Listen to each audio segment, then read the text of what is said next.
Hey everyone, my name is Daren Matsuoka, and I'm excited to present our 2025 State of Crypto Report. The Bitcoin white paper was released in October 2008, which means the crypto industry is about to turn 17 years old. It sure does feel a lot like a 17-year-old, nearing the end of adolescence, just starting to step into adulthood, finally being taken seriously, but still plenty of growing up left to do. In 2025, crypto reached a new level of maturity. Let's take a look at the developments. First, the crypto market has gotten big, crossing $4 trillion in market cap for the first time, with Bitcoin hitting new all-time highs.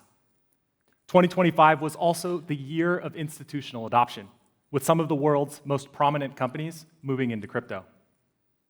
Stablecoins found product market fit and became one of the hottest trends, which brought more people on-chain, with new types of applications like perps, prediction markets, and DePIN reaching new types of users. The blockchains were able to handle this new wave of adoption while keeping fees low, the result of many years of infrastructure developments. The opportunities at the intersection of the two most important technology trends, crypto and AI, became clear. And of course, the crypto industry in America is stronger than ever, with new legislation in the works and a completely different regulatory posture. Let's start by zooming out and looking at where we're at in the broader crypto market cycle. Throughout crypto's history, there has always been a feedback loop between prices, developers, and users. We call this the price innovation cycle.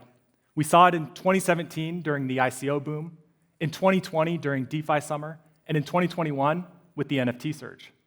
Each time, prices go up, generating interest, then developers see the opportunity to build new products that bring in new users. But starting in 2022, we entered a very dark period for crypto.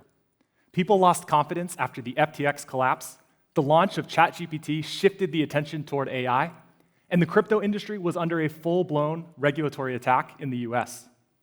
But we survived. Crypto prices started to climb again in 2024 with the launch of the Bitcoin and Ethereum ETFs, followed by a meme coin mania that brought in more users. But unlike the DeFi and NFT waves, these things just weren't that interesting for developers. This wasn't like the other bull markets, which were driven by lots of new products and innovation. The good news is that we are very well positioned for the next developer-driven bull market. The stablecoin trend seems to be attracting a new type of builder, and with the regulatory shift and pending market structure legislation in the US, I'd hope to see a big inflow of talent into crypto in the coming years. Innovation has come from all corners of the crypto community, but if you look at the momentum in recent years, Bitcoin still dominates. It remains the ultimate store of value, and it's now worth more than half of crypto's total market cap. Crypto is now a meaningful part of the modern economy. The top 10 assets in the world are all US tech companies or global commodities like gold.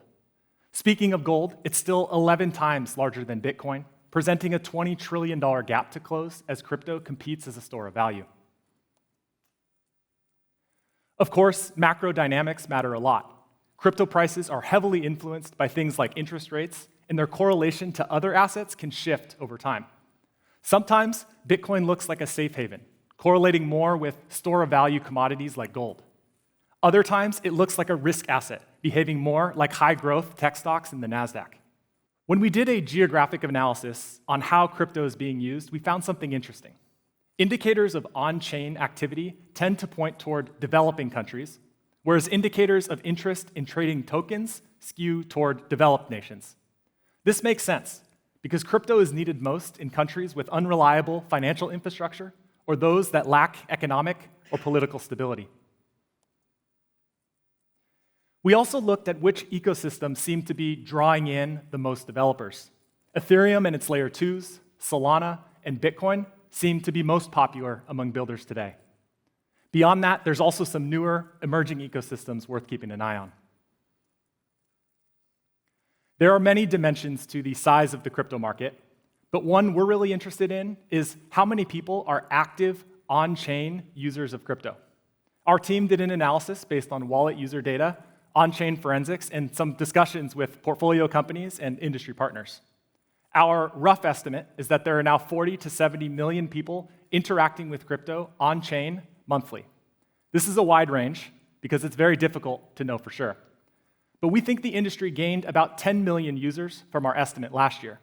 This is just a small fraction of the total number of people who own crypto, and is also just a fraction of the total number of monthly active addresses.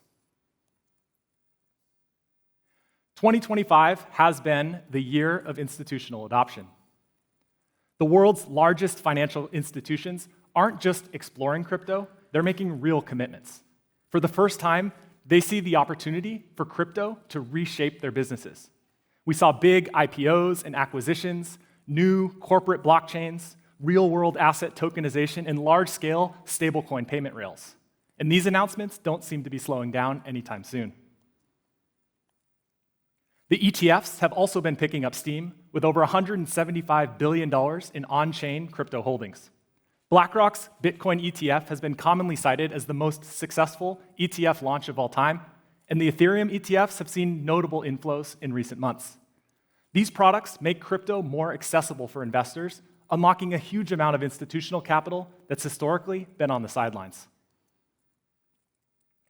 Another massive trend in 2025 has been these digital asset treasury companies, which are publicly traded entities that accumulate crypto on their balance sheets. These companies now hold a significant amount of tokens. Between these DATs and the ETFs, Bitcoin and Ethereum now have around 10% of their total token supply in publicly traded vehicles. We'll see how this all plays out, but it's definitely had an impact on the market. Big public companies are now talking about crypto, in large part due to stablecoins. The number of mentions in SEC filings has skyrocketed, and the topic is frequently brought up on earnings calls from companies like Visa, Citi, and PayPal. These companies have massive distribution, and if the developments continue, crypto could become deeply integrated into the financial services we use every day. I think stablecoins are crypto's first killer use case. The data supports this. Stablecoins have done $9 trillion in adjusted transaction volume in the last year, constantly hitting new all-time highs. To put that into perspective, that's more than the volume of PayPal and quickly approaching the volume of Visa and ACH. It's incredible to see stablecoins in the mix among these massive global payment networks that have been around for decades. It's no surprise that stablecoins are just now starting to pick up momentum, and it's all driven by the infrastructure improvements of the last couple years. With low-cost, high-throughput L1s like Solana and new Ethereum L2s like Base, stablecoins are finally a good product for payments. Stablecoins are now the cheapest way to send $1 in less than 1 second for less than 1 cent. Compare that to traditional payment rails, which are slow, fragmented, and full of middlemen, all trying to take a cut. The future of payments will be built around stablecoins. Stablecoins are also shaping the national stage, emerging as a significant source of demand for US debt.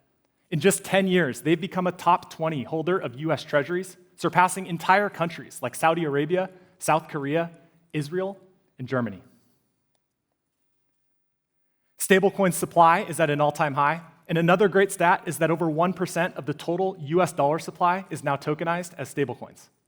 On the issuer side, it's a two-horse race between USDC and Tether, but with the new regulations coming online, the door is opening for new entrants. On the infrastructure side, Ethereum and Tron continue to dominate, but in recent months, we are seeing some notable growth on other chains, which is something we'll be watching closely.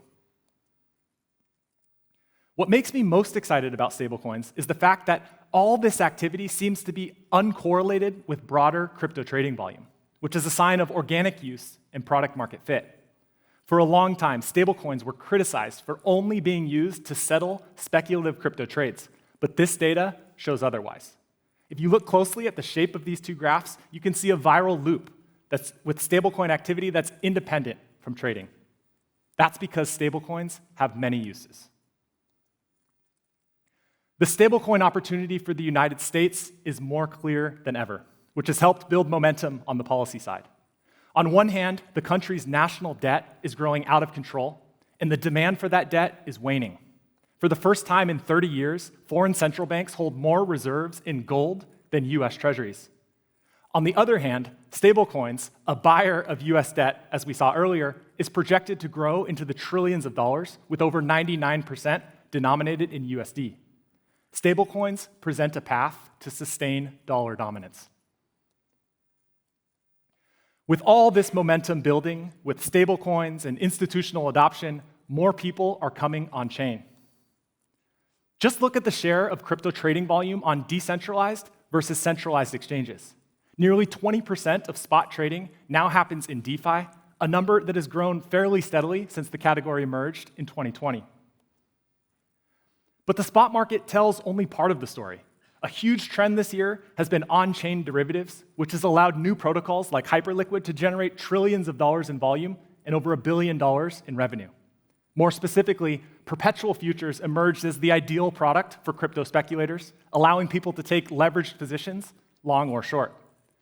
This is a natural evolution of DeFi, and with new players entering the space, a changing regulatory environment, and lots of money at stake, I think the story here is far from over. Key to the long-term success of DeFi will be bringing real-world assets on-chain. This is the bridge to traditional finance, which is a multi-trillion-dollar opportunity. It's still early days, but we now have $30 billion in tokenized assets across a variety of different asset types, blockchains, and issuers. Another exciting category in crypto is DePIN, or Decentralized Physical Infrastructure Networks. Existing physical infrastructure networks like telecom, energy, and transportation are often natural monopolies. DePIN offers a new way forward. Helium is a pioneer in this category, providing 5G cellular services to millions of users through their decentralized network of over 100,000 user-owned and operated hotspots. The World Economic Forum projects the DePIN category will grow to $3.5 trillion by 2028. The full spectrum of what can be built on crypto is vast, from real-world assets to physical infrastructure to internet culture. And whether you like them or hate them, meme coins have been an important part of crypto's story. Over 13 million coins have been launched, which might be a symptom of crypto's lack of regulated market frameworks. The activity seems to be subsiding a bit, but like other categories, it's worth watching how the space evolves. For example, the NFT market has evolved quite a bit. We're nowhere near the highs of 2021 and 2022 when it comes to trading volume, but when you look at the number of active buyers, the metrics look pretty strong. This is because the industry shifted from speculation to collecting, and this was only made possible by the new low-cost blockchains of recent years. NFTs are not dead, they've just taken on a new form. A lot of people said that prediction markets would only be popular around election cycles, but the recent traction we've seen in this space tells a different story. Unleashed by new regulatory tailwinds, Polymarket and Kalshi have been fiercely competing for their piece of what appears to be a growing pie of users. The intersection with traditional sports betting is now inevitable, and it will be exciting to see the role that crypto can play. There will always be more work to be done on blockchain infrastructure, but we've reached an important tipping point. Blockchains are now fast, cheap, and reliable enough to power most of today's mainstream applications. To put blockchain scaling into context, let's look at the actual transactions processed per second compared to some of the largest financial systems. Just 5 years ago, blockchains processed less than 25 transactions per second in aggregate. Since then, we've increased TPS by over 100x, which now puts blockchains at a similar throughput to NASDAQ trades, peak Stripe transactions, and total card transactions globally. A big contributor to blockchain scaling is Solana, which has become one of the most important projects in crypto. Its TPS has risen steadily since its launch, and they have plans to double capacity by the end of the year. But most importantly, the applications built on top of Solana are earning billions of dollars in revenue, creating an on-chain hub for economic activity. Ethereum has also continued to execute on its scaling roadmap, shifting most of its activity into the Layer 2 ecosystem. The result was a drop in average transaction fees of $24 on L1 in 2021 to less than 1 cent on L2 in 2025. And this was all done while increasing total throughput by over 10x during that same period. Crypto has become multi-chain, and the bridging infrastructure is now more robust than ever. Billions of dollars flow between canonical bridges like Hyperliquid and Arbitrum, as well as application bridges like Layer 0 and Circle. As blockchains continue to scale, the fee markets mature and new applications emerge, it's important to consider real economic value, which is how much people are actually paying to use these blockchains. Fees are not the only thing that matters, and it's a nuanced metric because it's a function of both the demand and supply of block space. But still, it's worth noting that ecosystems like Solana and Hyperliquid are capturing a majority of economic activity today, a huge shift from the Bitcoin and Ethereum-dominated world in previous years. As crypto goes mainstream, people are going to expect financial privacy. The good news is that we now have the infrastructure and tools to achieve this in a way that's also compliant. People have long understood the importance of privacy for crypto. Projects like Zcash have been around for almost a decade. But now, in 2025, we're finally starting to see some real adoption. It's hard to understate how important ZK technology will be for the future of blockchains, for privacy and scaling. ZK proofs have been around for 40 years, but it's the practical applications in the crypto industry that rapidly accelerated progress. This has led to ZK being deeply integrated into the technical roadmap of today's top blockchains. And it's also unlocked non-blockchain applications such as Google's new ZK identity system. Quantum computing has been in the news a lot recently. And today, $750 billion worth of Bitcoin sits in quantum vulnerable addresses. The NSA, alongside NIST, has issued guidance stating that US national security systems must use post-quantum algorithms by 2035.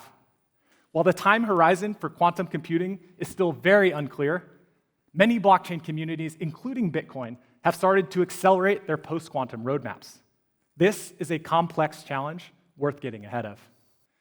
What could be more exciting than two of the most important technology trends converging?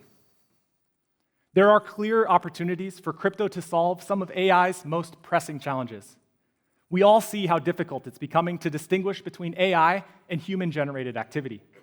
New proof-of-human identity systems like World could be the answer, and there are already more than 17 million humans verified. We've also seen a surge in interest in AI agents, but for them to reach their full potential, they need to engage economically. Crypto, using standards like X402, might be the only viable payment rail. AI runs on intellectual property, but the current systems we have for coordinating and transacting don't scale. Blockchains can make IP programmable, unlocking an $80 trillion market. And of course, AI is a very centralizing technology, increasingly concentrating power into big tech. Decentralized compute can help keep AI open, permissionless, and neutral. Entrepreneurs and investors recognize the opportunity. Over 20% of crypto startups are now building in this new crypto AI category. We've gotten a lot of questions around how much talent the crypto industry has been losing to AI. To answer this, we analyzed job movements into and out of crypto from other industries. While we have lost some talent to AI startups since the launch of ChatGPT, we've gained talent from other industries, like finance and tech, although it's difficult to assess the quality of talent from this data alone. The world needs more decentralization. The compute resources AI is trained with, the infrastructure AI runs on, and the revenue that AI generates has consolidated into a handful of big companies. The reality is that the only real growth in the American economy is coming from the Magnificent Seven, who are all capitalizing on AI. The remaining 493 companies in the S&P 500 are, in aggregate, growing at less than the rate of inflation. But crypto could change the dynamics. And the good thing is, the United States is finally embracing the opportunity. In 2025, the US took major steps forward on crypto legislation, bringing long-awaited regulatory clarity to the industry. The Genius Act, which establishes a clear framework for stablecoins, passed both the House and Senate with overwhelming bipartisan support and was signed into law by the president. Meanwhile, the Clarity Act, a broader market structure bill, has already passed the House on a bipartisan basis and is now moving through the Senate. Together, these bills signal that crypto is here to stay in America, creating a durable foundation that transcends administrations and shifting political winds. As we continue to progress on the legislative front, The new administration has already completely changed the regulatory approach to crypto. Federal agencies have moved quickly with legal actions, new rules, statements, guidance, and initiatives which have been overwhelmingly supportive of the crypto industry. This spans across the White House, the SEC, the CFTC, and many other regulators. This couldn't be more different from the self-described anti-crypto army in the previous administration. With this new regulatory environment, the path is finally opening up for tokens to complete the economic loop by generating revenue that accrues to token holders. To date, only a small percentage of tokens are productive, value-accruing assets, which makes it difficult to reason about valuations relative to fundamentals. But as the rules become more clear, I expect things will change, which should have a really positive impact on the overall market for tokens. The crypto industry is getting much more mature. The crypto market moves quickly, and as a result, all this data we shared can change as new trends inevitably emerge. So this year, we wanted to find a way we could keep some of our key State of Crypto metrics updated throughout the year. This will live on our new State of Crypto dashboard, which features metrics like stablecoin volume, mobile wallet users, ETF flows, and more. It also includes data on builder activity across blockchains, categories, technologies, and geographies. And you can check it all out at stateofcrypto.a16zcrypto.com. So, what's next for crypto? Personally, I couldn't be more excited about the road ahead. After 17 years, crypto has finally grown up. We have the infrastructure, the distribution, and the regulatory clarity to take this technology mainstream. So now is the time to upgrade the financial system, rebuild global payment rails, and create the internet that the world deserves. Thank you.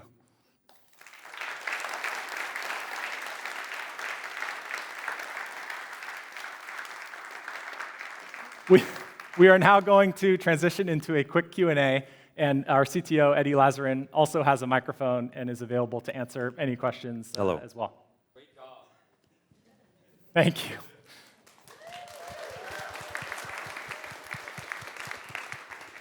I thought the data, particularly around Hyperliquid, was especially stark, and you seem to indicate that in your view it was really around the innovation of a specific derivatives contract.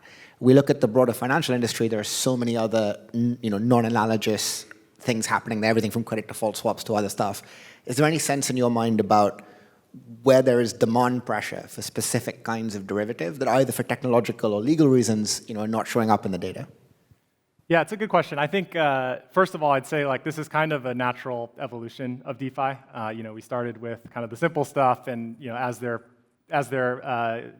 becomes more demand for more sophisticated type products, we're going to see that evolve. Now that we have cheap block space, a lot of this stuff is possible, and so I think we're kind of just getting started with the types of innovation that we could see in DeFi, but certainly we'll see how the space all plays out. I think we're still pretty early on that front.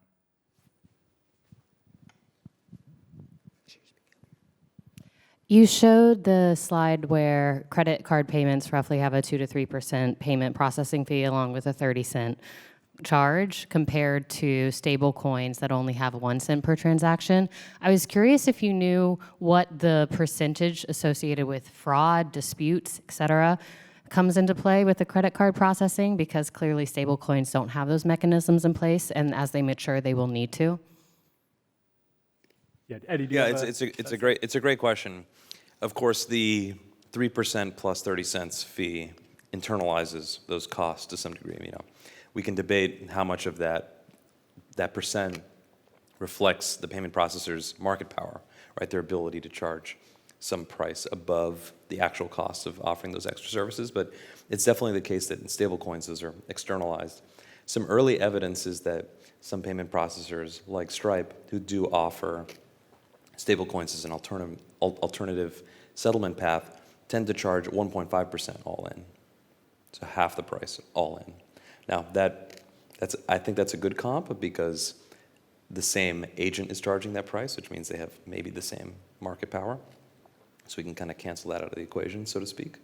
But it does reflect significantly net lower cost.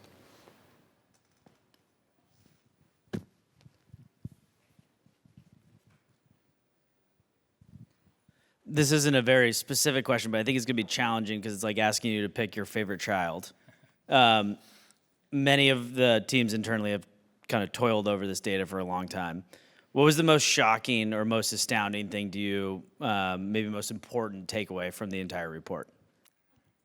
Yeah, Eddie and I have actually talked about this, and we sort of like joke that the answer to this question is sort of a cop-out, but I think really the most interesting thing about the report is that we have all of these things that have come together in a really nice way, right? And it speaks to the maturity of the industry, right? Like everything from the institutional adoption to the infrastructure improvements to, the regulatory clarity that we're finally starting to get.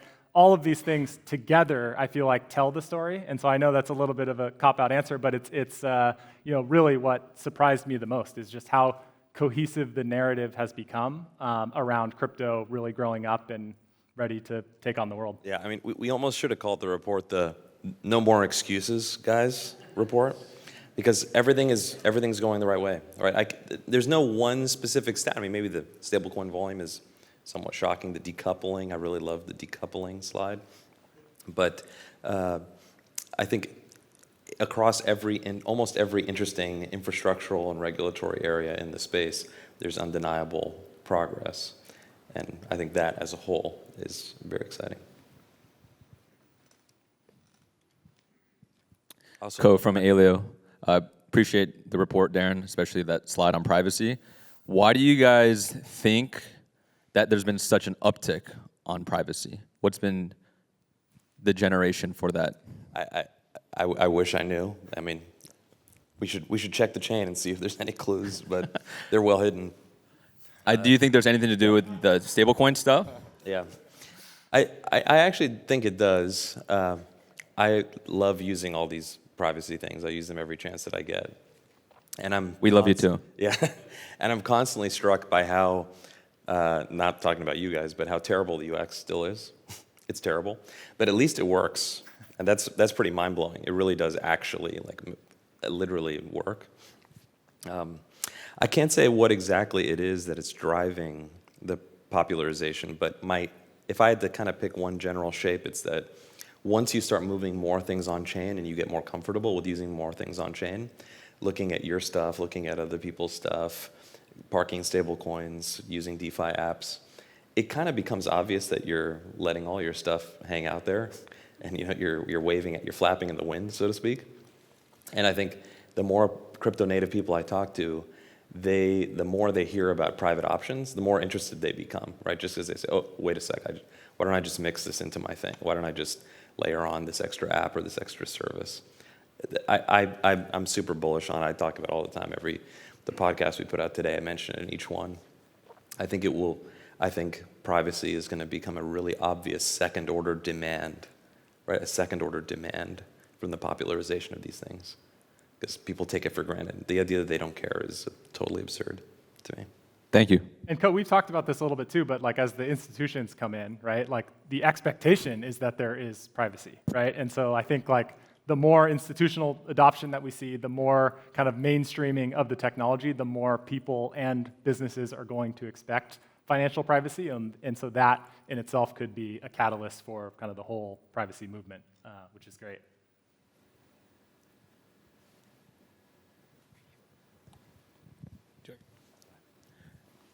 Great job. This was really awesome, and I can imagine the hours it took to put it together, so thank you. What other data sets do you guys have around adoption of crypto by kind of non-crypto people around the world? So a couple of the stats I've heard are that in Korea and Turkey, over 50% of just normal people have crypto wallets and trade. So that kind of broader normie adoption would be really interesting to see. Yeah, we've done a little bit of the geographic analysis as part of some of our discussions internally. I think the big takeaway, which we sort of saw in the report, is that countries like South Korea and Australia and some of these other developed nations that have this culture of speculation and they're naturally kind of drawn to trading tokens. We're seeing a lot of increased activity in those regions, and then kind of on the other side of the spectrum, you've got the developing countries, like you said, Turkey. A huge percentage of the population uses stablecoins. Argentina, based on kind of mobile wallet data, we're seeing a huge uptick there. And so hard to say on the specifics. I'd say we look a lot at like some of the mobile wallet data as well as web traffic. That's kind of what derived the analysis that was in the report. But it's definitely an interesting question and one that I think is worth continuing to evaluate. One thing that might be interesting, I know a couple of VCs have showed me you can actually buy credit card data and you could see which ones are being used to purchase crypto. Yeah, that's interesting. We should look into that. Hey guys, last year it felt like the theme was really the main risk in the industry was legal clarity and regulatory clarity. Feels like we've come a long way since then. I'm curious from your guys' perspective, what is the next key risk or bottleneck that we have to knock down as an industry? It's a great question. I mean, that's why I said no excuses, right? Like, it's not obvious to me what they are. Yeah, I think there is a point. The regulatory changes are sudden but hard to incorporate, right? It's not a thing that's just a light switch where all of a sudden all but 100 apps are live and work or whatever. So I think there's a certain cooking time that you need in order for all the integrations and the development and the markets to form around new specific applications. So that's kind of what I'm waiting for, is just evolution of these things. The feedback loop where more users and more applications build on more things and learn what works and what doesn't work. That's kind of what I expect.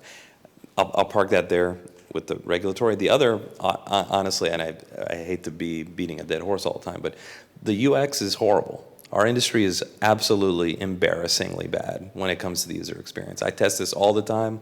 I'm always trying to onboard new people. The number of cognitive traps, friction points, confusing things you need to learn is vastly beyond any reasonable person's willingness to learn. It's just totally unacceptable. It's only reasonable for people who think they're going to make $1 million or for a bank that thinks they're going to save $1 million, right? Those are the two people that it's working for, and it makes sense that that's who is attracted to it. If we want it to be normally accessible, there's just so much more we need to do on the wallet, UX, signing, privacy, safety, security side. It's crazy. So.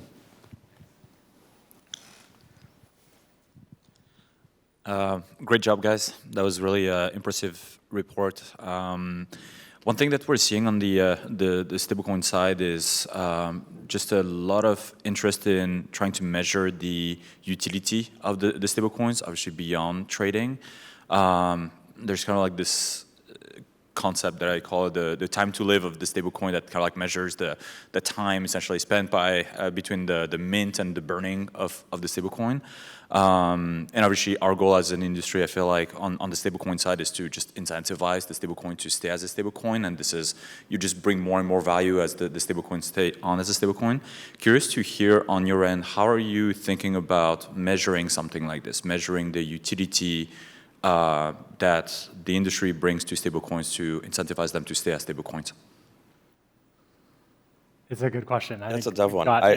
You got me now. Sorry. Yeah, we've got some work to do. I do think, right, like it would be good to try to quantify the different types of uses, like how stablecoins are being used specifically, right? I think there is certainly a basket of use cases that are just, they want to protect against inflation from their local currency, so they hold it as like a store of value. We're definitely kind of seeing that. The payment stuff is really interesting, but also, kind of hard to track. We can look at like the size of the transfers to look to see what is kind of retail size. We've seen, a lot of analysis around that. It's so hard to quantify surplus value in any industry. Like, it's not a crypto specific thing. It's just, you typically look at the willingness to pay of the buyer, right? But that the price of a good depends on so many other factors. It's just incredibly difficult to capture surplus value. Yeah, because the thing that you guys mentioned, kind of like showed, is not the stablecoin sandwich, right? Where like it's like fiat in, fiat out, and then stablecoin as a settlement.